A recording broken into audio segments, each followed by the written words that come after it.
Quando si parla di orologi spaziali ci si riferisce ad una categoria eterogenea di segnatempo. Ci sono gli orologi approvati dalle varie agenzie e poi dati in dotazione agli astronauti o ai cosmonauti come strumenti di lavoro o di backup. Ma ci sono anche gli orologi frutto di elezione personale, portati al polso per affiancare i primi e che spesso rispondono ad esigenze collaterali. Ci sono poi gli orologi celebrativi che hanno a che fare con lo spazio. Sono quelli che vogliono ricordare qualche evento, rifarsi a qualche missione, ma che generalmente circolano a terra, fra gli appassionati, tranne pochissime eccezioni. E poi ci sono orologi come questo Poveda che appartiene ad un'altra categoria di orologi spaziali. Quali lo scopriremo insieme in questa nuova puntata di Storie di orologeria meccanica.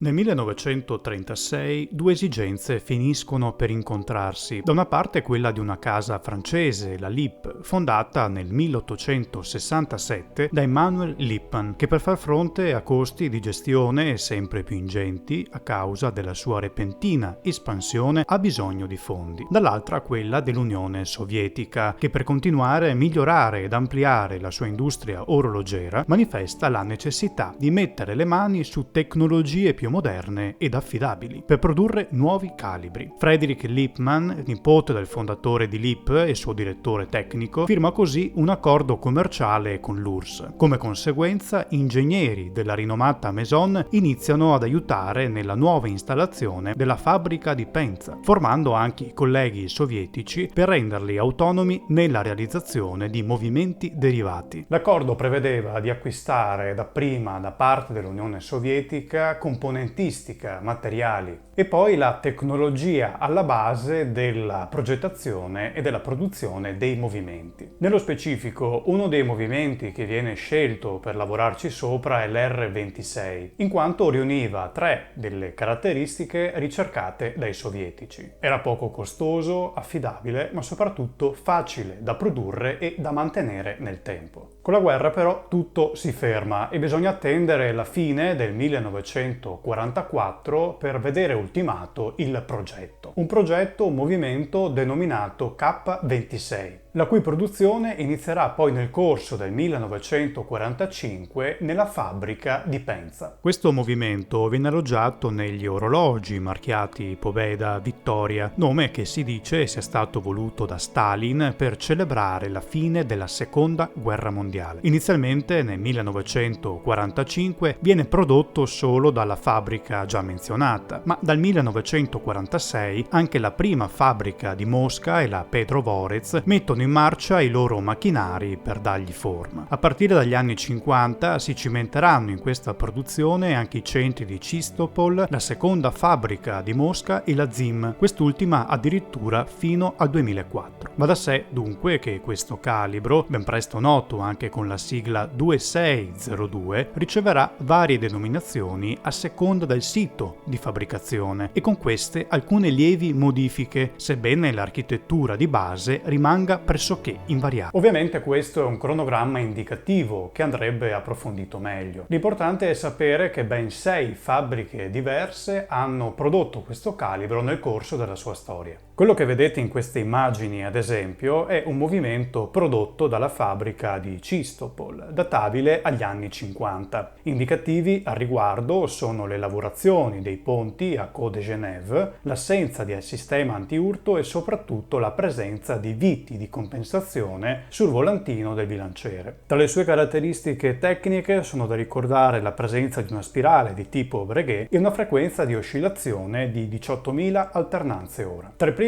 Poveda prodotti, non i primissimi ma tra i primi degli anni 50, vi sono quelli illustrati nelle pagine di un catalogo in russo e in inglese risalente probabilmente al 1953 e tra di loro vi è un modello denominato 34K, proprio come questo che ho in collezione. È facile distinguerlo dagli altri, per tutti la cassa è ovviamente cromata, voleva essere un orologio economico, la portata di chiunque, ma questo misura 30,6 mm di diametro, esclusa corona, e presenta un fondello a vite. Gli indici numerici sul quadrante Silvered sono dorati, ma non con bordino nero come sul 103K, e poi sfere dorate a paletta, ma che terminano a cuspide. Lungo il bordo del quadrante corre la minuteria, molto semplice di colore nero, anche se nel mio esemplare risulta veramente difficile ormai distinguerla, se non quasi impossibile, a causa forse di una troppo energica pulizia del quadrante operata da un maniscalco, come direbbe l'amico Stefano dei Tic Tac Watch Channel. Ultima particolarità: il 34K è facile da riconoscere per via della conformazione della secondina cerchiata di nero, in cui sono indicati i numeri 15, 30, 45 e 60. Il 103K e l'802K mostrano al contrario un piccolo contatore con fantasia chemin de fer, mentre il 52K sfoggia un quadrantino non delimitato da nessuna linea continua, bensì da una originale alternanza di numeri radiali e trattini ricurvi, con al mezzo un piccolo pallino nero. Questa è la storia della produzione del Pobeda 34K per quel poco che ne sappiamo, nonostante oggi ci sia pervenuto solamente un catalogo a mostrarcelo. Ma al di là della sua vicenda produttiva, tra l'altro non dissimile da quella di molti altri Pobeda che hanno visto la luce nel corso degli anni 50 e 60, cosa lo rende davvero speciale per noi collezionisti appassionati di storia? Ora che questo orologio si fa per dire è fatto e finito, spostiamoci al 1957. È in quest'anno infatti che iniziano i voli orbitali dei cosiddetti cani spaziali dell'Unione Sovietica. La famosa Laika sarà il primo essere vivente della Terra a volare in orbita, sebbene dopo pochissime ore di volo non riuscì a sopravvivere ad un repentino surriscaldamento della navicella. Ma questo programma, volto a preparare il terreno ai voli orbitali con esseri umani, non finisce con questa famosa cagnolina. Nel 1960, infatti, altri 2 cani randagi femmina, poi addestrati dai sovietici, vennero mandati nello spazio a bordo dello Sputnik 5, Belka e Strelka, e furono tra le prime creature terrestri ad andare in orbita e a rientrare vive sulla Terra. In questo caso specifico, assieme a un coniglio grigio, 42 topi, 2 ratti e varie mosche. Con loro il programma spaziale canino acquisì una risonanza davvero internazionale. E nell'Unione Sovietica non mancarono tutta una serie di oggetti celebrativi o meno a ricordo quasi ossessivo di quelle imprese. Ma l'anno seguente, a poco più di un mese di distanza da quello che poi sarà il primo volo spaziale di un essere umano, anche un altro cane uscirà dall'atmosfera terrestre per poi farvi rientro incolume il 9 marzo 1961, Cernusca. Partito dal cosmodromo di Baikonur, lo Sputnik 9, dove viaggiava la mansueta cagnetta, ospitava anche un manichino denominato Ivan Ivanovic, vestito con la stessa tuta pressurizzata SK1 che in seguito avrebbe indossato Yuri Gagarin, il primo cosmonauta, con lo scopo di verificarne l'integrità una volta lanciato col seggiolino eiettabile nelle fasi di rientro della capsula, nonché condizioni e utilità di questo strumento. Cernusca, noto in Occidente anche come Blackie, rientrerà invece del tutto incolume all'interno della capsula pressurizzata nella quale era stata alloggiata, così come sarà per altri piccoli amici che qui non enumeriamo, anche loro facenti parte di questo equipaggio sperimentale. Al momento del recupero però si scopre che con Cernusca c'è anche un altro oggetto che inizialmente non era stato contemplato nell'inventario durante la preparazione della missione, e non si tratta di certo di animali. L'inventario prevedeva, oltre agli animali, anche alcuni campioni di sangue umano e alcune cellule tumorali, oltre a vari organismi microscopici e semi di piante. Ma quello che viene trovato in più non aveva nulla a che vedere con della materia organica. Si trattava di un piccolo oggetto legato ad una delle zampe di Cernusca, un piccolo Pobeda. Un orologio da polso che, come poi si ebbe modo di verificare sul posto dell'atterraggio, riportava sul fondello una scritta, o meglio una dedica, nella quale compariva anche il nome del suo presunto proprietario. Il team di recupero di Cernusca era capeggiato dal generale Nikolai Kamanin e da Vladimir Jaskowski, ed è altamente probabile che furono proprio loro ad assistere a quel bizzarro ritrovamento, con una certa sorpresa eppure con un certo disappunto. Ma dato che, come si è detto, l'incisione sul fondello riportava anche il nome del suo possessore, rintracciare poi il responsabile di quell'iniziativa, di quel gesto non autorizzato, si è rivelato in realtà molto semplice. Il dottor Abram Jenin, dell'Istituto di Aviazione e Medicina Spaziale, che assieme ad altri stava lavorando a quel programma. Il ritrovamento di quel Pobeda, un 34K esattamente come questo, valse a Jenin una severa ammonizione, come lui stesso poi dichiarerà a distanza di anni il 29 novembre 1989, nel corso di una videointervista oggi conservata negli archivi dello Smithsonian Institute. Un'intervista nella quale, mostrandolo